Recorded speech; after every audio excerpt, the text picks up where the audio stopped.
So we're gonna play the Fatal Push. We're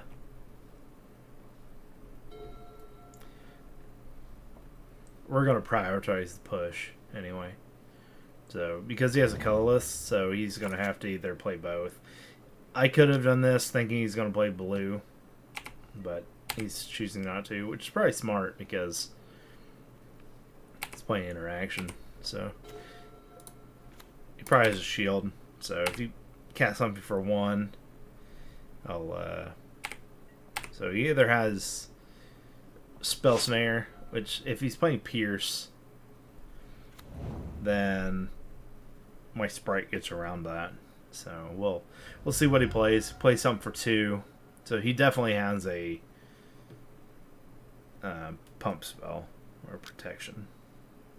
So we're going to play this. Gets around Spell Pierce. So gets around Force and Negations.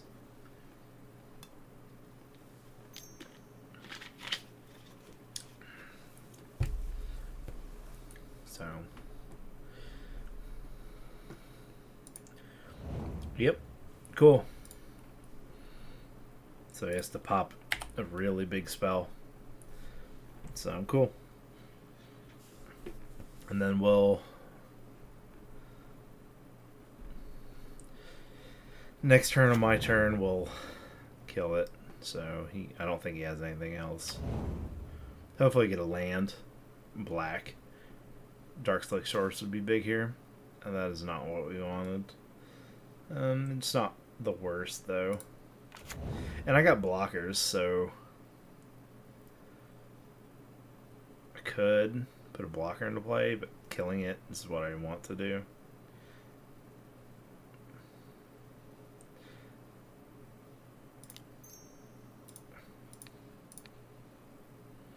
So we hold the sprite up to keep the ink moth at bay.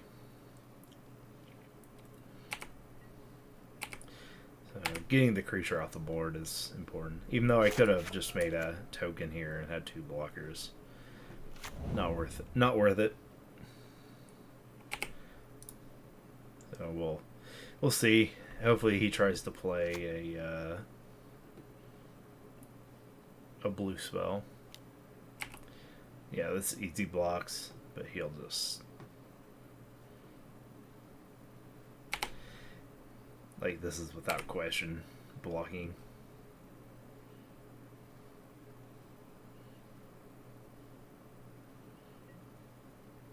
Okay, so he's just trying to bait.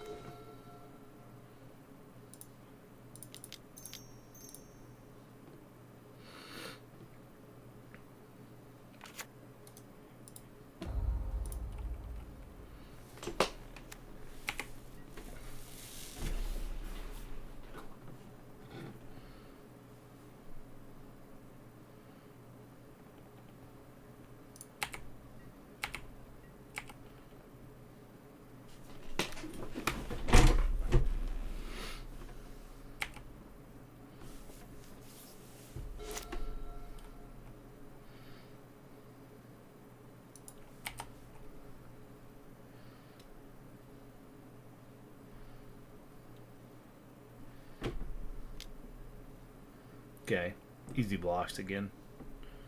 So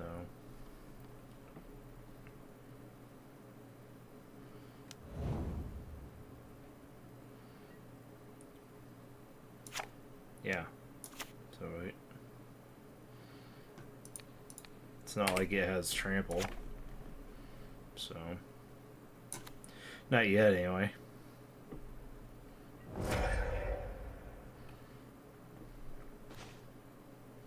He's probably like, well, what else can I do?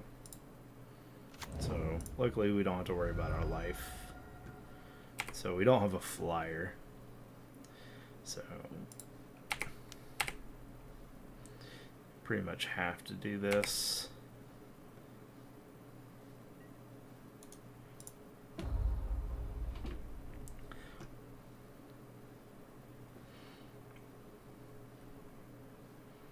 Okay. Thirst will be good when he tries to do something else. Well, blighted. We're worried about blighted agents. We're worried about his combat tricks for Moth here. Yep. So we will be trying to fight the pump spells here, but we're gonna have to.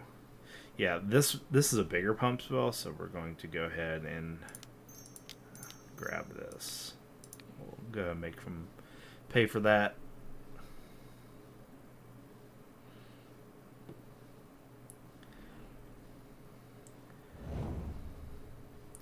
Cool.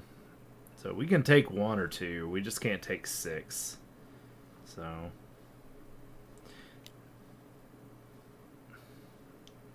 and then he probably has like mutagenic growth. Yeah, we can't. I can't kill this right now. But so mutagenic growth, he'd have 3. I can do 2 to it. So let's see if he can kill me. So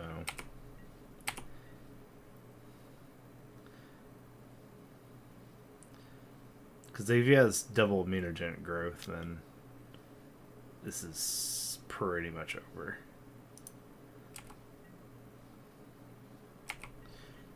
Okay, but we can handle that. We can take 1 hit, basically. Okay, extra mana we need.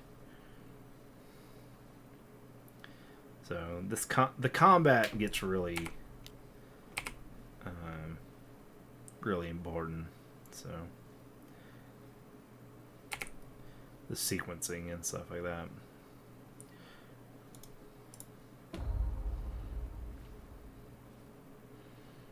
Okay. So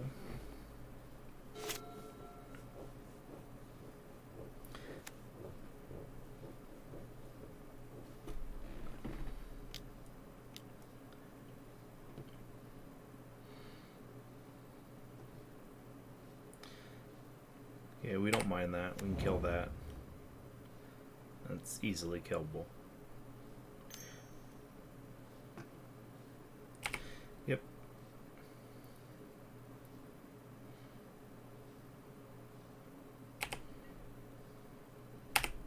So we're going to allow him to hit us. He can't kill us.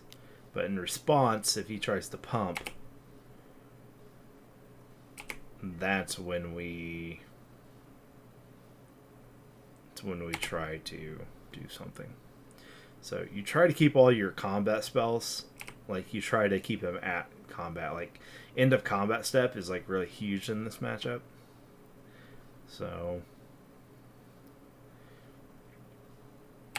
or end of turn, because now this is when I want to kill him. And I want to pump everything into it, basically, except for like 1 blue.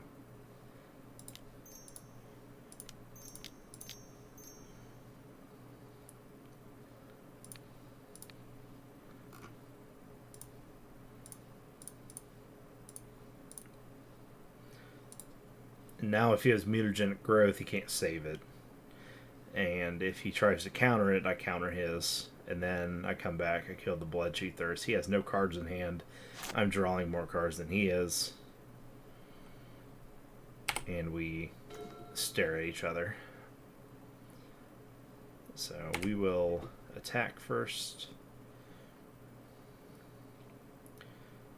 So we'll grab card advantage. So the game's just really hard for him at this point.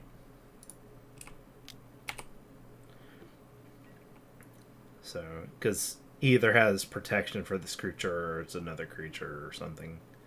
Or maybe it's just pump. Who knows? But he's not in a good place.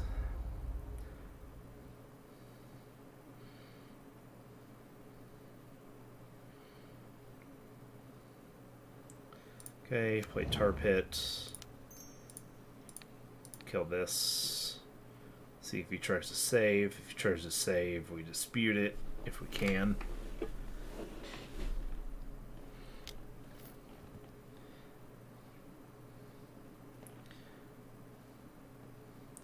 Yeah, we'll counterspell this.